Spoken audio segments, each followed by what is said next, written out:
If you liked the video, feel free to subscribe. It would really help the channel, and we have battle reports, boarding actions, and list videos. Thanks for watching. Thanks for stopping by. This video is going over my current Retaliation Cadre list for the Tau Empire.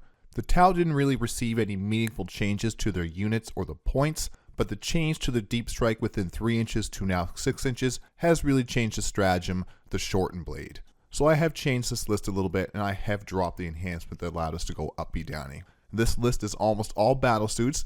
We will quickly go over the rules for the Retaliation Cadre Detachment, then the list and how the detachment benefits the list. Finally, a game plan on how I want to use this list.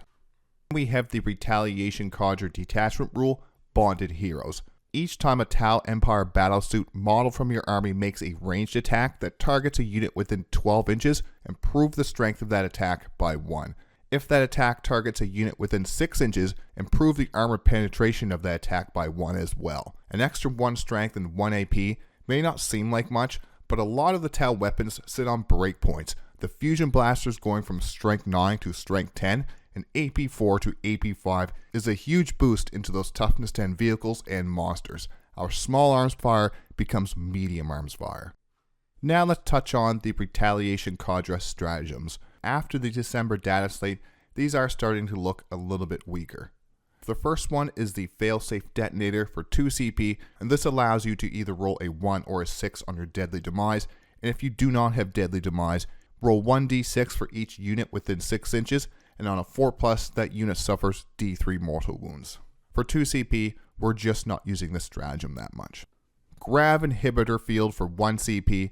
In the opponent's charge phase, when one of your battlesuits was the target of a charge, that unit must immediately take a battle shock test, and you must roll 1d6 for each model in that enemy unit. For each 6, that unit suffers 1 mortal wound. This stratagem, you're really only going to use this against a big horde unit, and it's probably worth it to save the CP. Stim injectors, 1 CP, your opponent's shooting phase, or the fight phase, a 6-up, feel no pain. Good to use on all these high wound models.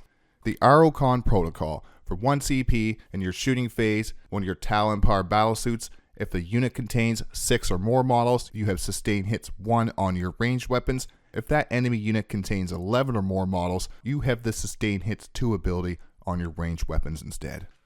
Next up, the shortened blade for 2 CP, and this one has taken quite the hit. It used to be a 3-inch deep strike, now it is a 6-inch deep strike, and for 2 CP, we're probably not going to use this as much. And even when we do use it, because yes, 6 inches still is quite strong, it does have us outside that within 6-inch range to have that +1 AP. So now you can't drop within 3 inches and just let loose with +1 AP and +1 strength. Now you're only going to have that +1 strength. Finally, now the premier stratagem, since that 3-inch deep strike has been nerfed, the Torchstar Gambit for 1 CP. In your shooting phase, one of your battlesuit units that can fly whose attacks has been resolved this phase, as long as you are not within engagement range, you can do a normal move, and if you do so, you cannot declare a charge this turn, which, unless you're Farsight, you're not really going to do too many charges. And that's the stratagems for the Retaliation Cadre. Let's move on to the list. Now let's go over this Retaliation Cadre list. I've named this one Battlesuit Blitz. It comes to 2,000 points exactly. For these units, we can assume that these units have a shield and a gun drone, unless I've marked here otherwise. Our Warlord is Commander Shadowsun. For our other characters, we have Commander Farsight, a Commander in Coldstar with 3 fusion blasters and a shield generator, an Enforcer Commander with 4 burst cannons. There's no enhancements in this list. For our other data sheets, we do have a Starscyth battlesuit unit, all with burst cannons and 1 marker drone in that unit. 2 units of Sunforged battlesuits. They all have fusion blasters and a marker drone in each one of those units. 3 units of 3 stealth suits, a fusion blaster, marker drone, and shield drone in each one of those units. A Riptide Battlesuit, 1 with the heavy burst cannon, twin smart missiles, and 2 missile drones, just to be a little more anti-infantry. Then we have the Riptide Battlesuit with the ion accelerator, twin plasma rifle with the 2 missile drones, and this will be for a little more medium toughness targets.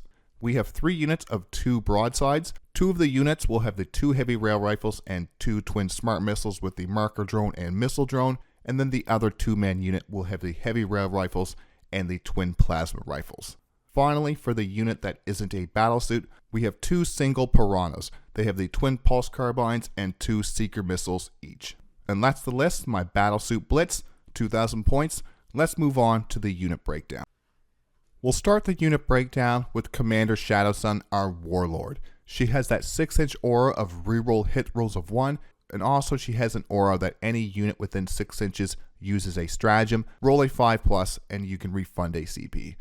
She has that lone op ability, making her a great unit to stand out in the open in our backlines, spreading those auras around.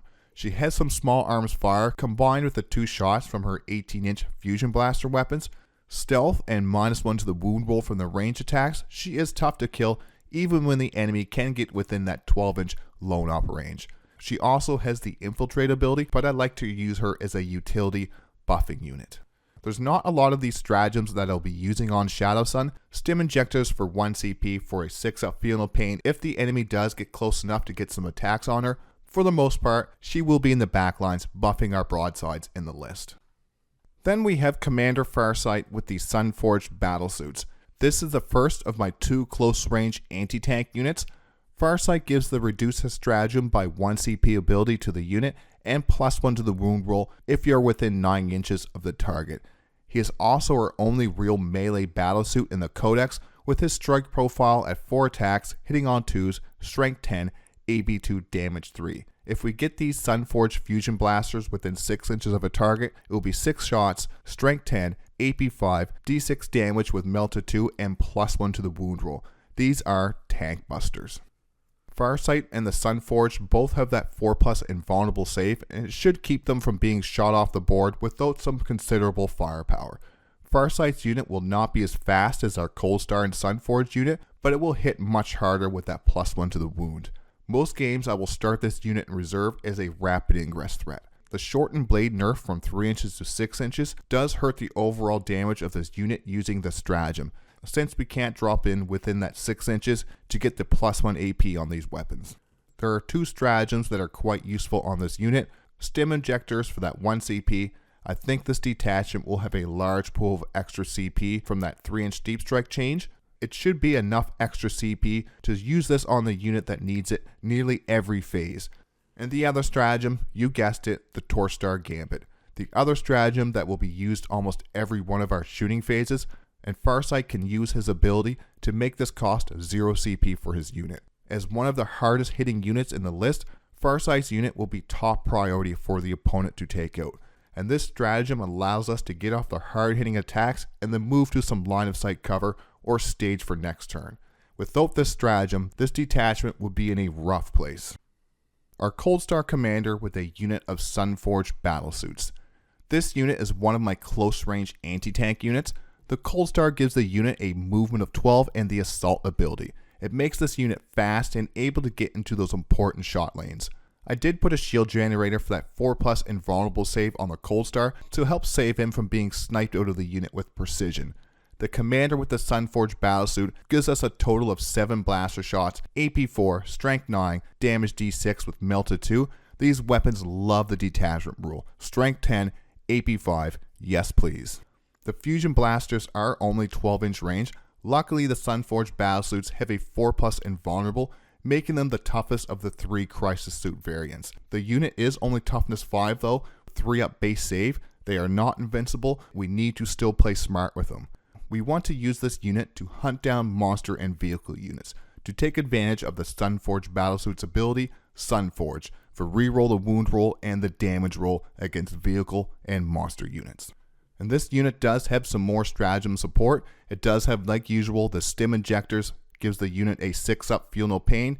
The Sunforged Battlesuits have 5 wounds per model with the shield drone. The more wounds, the more chances to roll those 6s. A good stratagem to help mitigate the damage to these important units. The shortened blade for 2 CP, the December 2024 data slate that made any of these 3-inch deep strike abilities a 6-inch deep strike really hurt this stratagem. This is not the end of the world, but for 2 CP, this is very expensive for what it does, since now we cannot drop within that 6 inches to get the +1 AP detachment rule. It really changes the strength of having units in deep strike in this detachment. It is why I wanted to try this list without the Starflare Ignition System enhancement, save my CP for Stim Injectors and the Torchstar Gambit stratagem. And speaking of Torchstar Gambit, for 1 CP, this is the best stratagem in the detachment.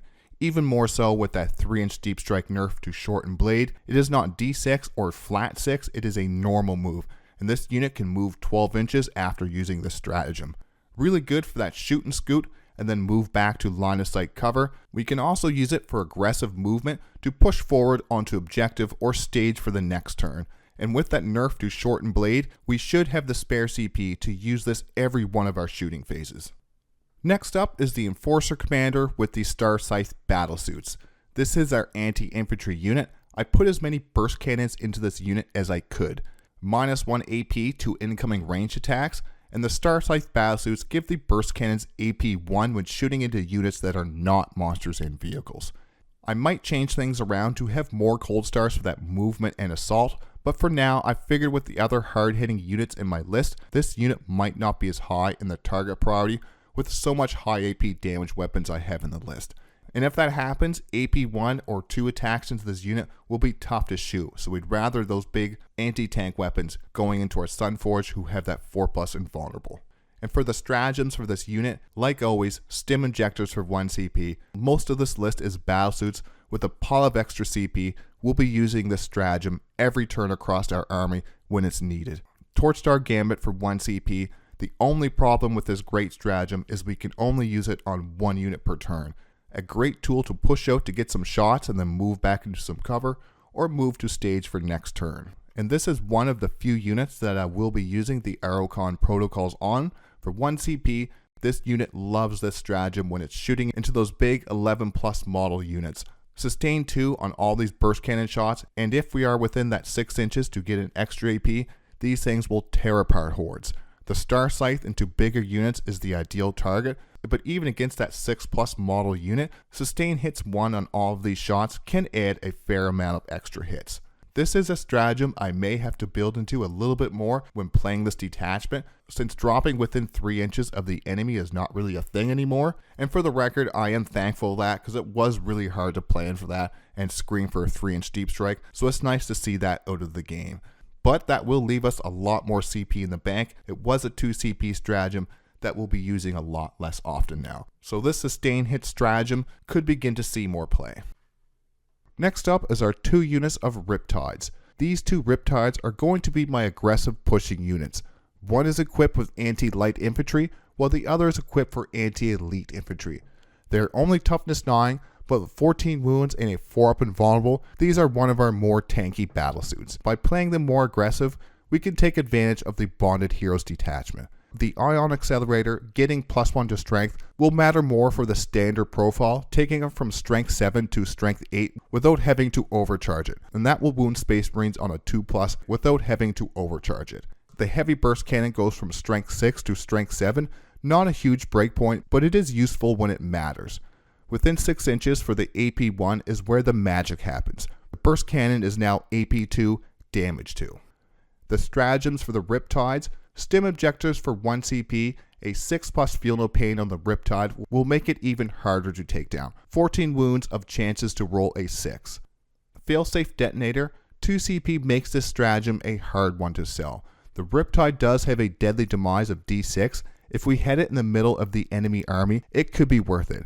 If it is on 1 or 2 wounds left, charge it into a melee unit will kill it in a great place to hit lots of targets with deadly demise. And one of the other units we can use the Arrowcon protocol on. I would use this on the Heavy Burst Cannon Riptide though. Into a big horde unit, the more shots the better. Sustain hits 1 or sustain hits 2 on 12 shots from the Burst Cannon could translate into a lot of dead horde models. Although I would rather use this stratagem on my commander bullets when the Starscyth with all those burst cannons, but is still something to keep in mind. The Riptides do have that once per game Nova charge for devastating wounds on their ranged weapons, paired with that sustain hit stratagem to try to spike those devastating wounds. Able to fall back, shoot and charge as well, and ignore all hit modifiers, these are a great unit for our front lines. One of our few TAL units that have that 4+ invulnerable save. Next up is our 3 units of 2 Broadsides. These 6 Broadsides are going to be our long-range anti-tank of the list. They don't hit as hard as a hammerhead railgun, but 4 shots each at strength 12, AP 4, and damage D6 plus 1 devastating wounds per 2-man unit is still solid anti-tank. They are Battlesuit and they will benefit from the detachment rule if the enemy gets too close.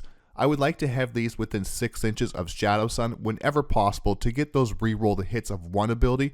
3 units of 2 is great for screening our backline. These are big tanky robots at toughness 6, a 2-up save, 8 wounds, 9 wounds if you add that shield drone, which why wouldn't you? Then their advanced armor ability is actually useful against mortal wounds and devastating wounds. It is a 4+ feel no pain against mortals. Then finally, stim injectors for 1 CP for that 6+ feel no pain is actually very good on these.